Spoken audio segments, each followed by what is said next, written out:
जब आसमान पिघलेंगे और पहाड़ उड़ेंगे तब कौन खड़ा रहेगा? सूरह अल मारिज बताती है, आसमानों तक जाने का रास्ता बाहर नहीं, तुम्हारे अंदर है। जरा ठहर कर सोचो।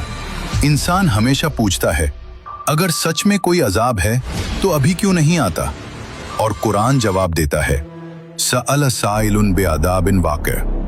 एक पूछने वाले ने उस अजाब के बारे में पूछा जो होने वाला है। देखो, सवाल नया नहीं है। हर दौर में लोग कहते रहे, दिखाओ, अभी दिखाओ। लेकिन कुरान हमें हमारी ही सीमित नजर से बाहर निकालता है।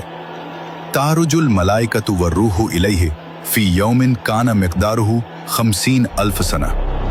फरिश्ते और रूह उसकी ओर चढ़ते हैं एक ऐसे दिन में जिसकी मिक़दार 50,000 साल है। 50,000 साल, क्या ये सिर्फ संख्या है या हमारी समझ को तोड़ने वाला संकेत? हम 24 घंटे की दुनिया में जीते हैं, घड़ी की टिक टिक में कैद।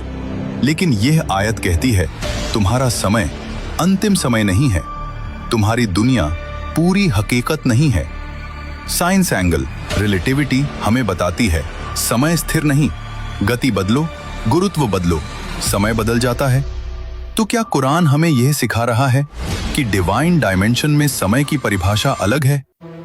साइकोलॉजी एंगल, इंसान प्रेजेंट बायस में जीता है। जो अभी नहीं दिखता उसे वह असली नहीं मानता, लेकिन सच्चाई परसेप्शन से बड़ी होती है।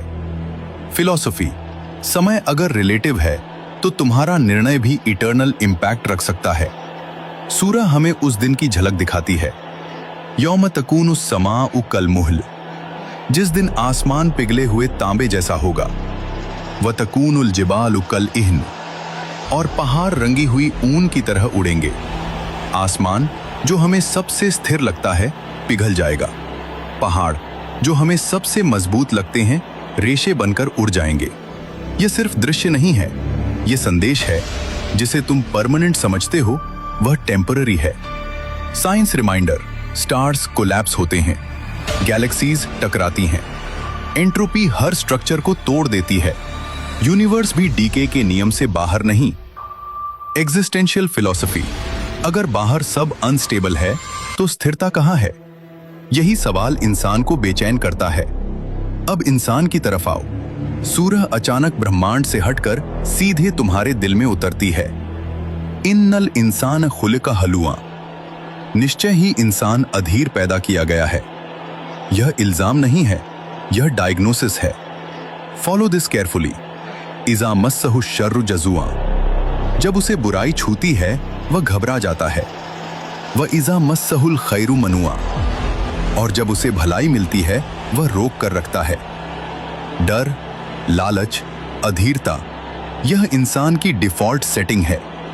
मॉडर्न साइकोलॉजी कहती है, loss aversion, anxiety response, hoarding instinct.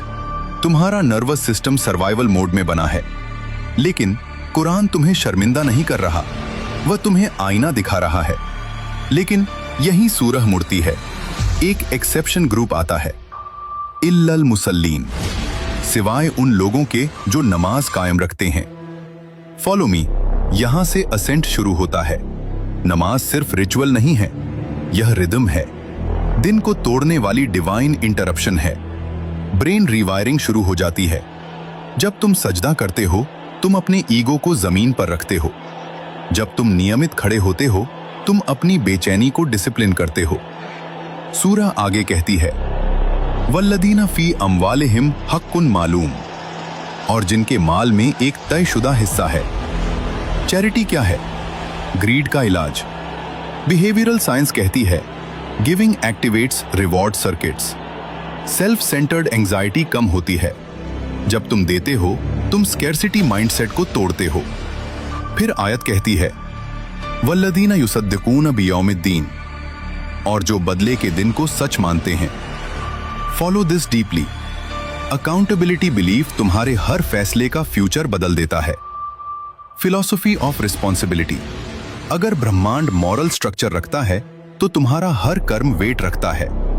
फिर सूरह कहती है, उलाइका फी जन्नातिन मुकरमून, ऐसे लोग बागों में सम्मानित होंगे। नोटिस द पैटर्न, पहले कॉस्मिक स्केल, फिर ह्यूमन वीकनेस, फिर साइकोलॉजिकल रिवायरिंग, फिर स्पिरिचुअल एलिवेशन। यही मारिज है, असेंडिंग वेज। यह सिर्फ फरिश्तों की चढ़ाई नहीं है, यह इंसान की भी चढ़ाई है। अब आखिरी दृश्य, लोग भाग रहे हैं दाएं बाएं। भागना किससे है? अजाब से या अपने ही सच से?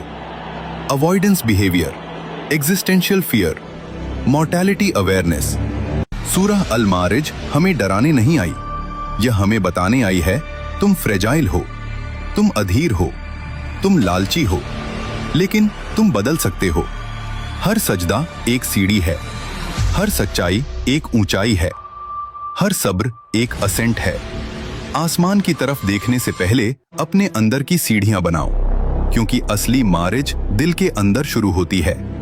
समय तुम्हारी सोच से बड़ा है, ब्रह्मांड तुम्हारी समझ से गहरा है, और इंसान तुम्हारी आदतों से ऊंचा उठ सकता है। सवाल अजाब का नहीं है, सवाल यह है, क्या तुम अपनी रूह को ऊपर उठाने के लिए तैयार हो? तुम चढ़ना चाहते हो